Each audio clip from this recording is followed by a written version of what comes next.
Hello students, good morning. आज हम करेंगे जनरल इंग्लिश। जनरल इंग्लिश में पेज नंबर 6। यहाँ पे आपको स्मॉल लेटर आई लिखना है। पहले यहाँ पे कैपिटल लेटर आई, फिर स्मॉल आई। यहाँ पे भी कैपिटल फिर स्मॉल, और बाकी सब में स्मॉल आई लिखना है, ठीक है। फिर यहाँ पे नीचे जे, कैपिटल जे और पास में स्मॉल जे।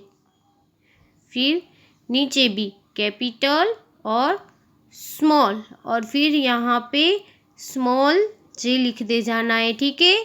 और नीचे क्या है? सर्कल, GHI और जे। यहाँ पे जो स्पेलिंग दिए हैं वहाँ पे आपको जी ढूंढना है, H ढूंढना है, I और जे पे ऐसे सर्कल बनाते जाना है, ठीक है। ये जी, ये HI,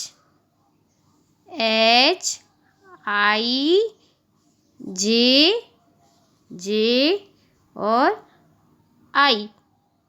आपको ये आपकी जनरल इंग्लिश की बुक में करना है, और जिनके पास नहीं है वो नोटबुक में भी प्रैक्टिस कर सकते हैं, ठीक है।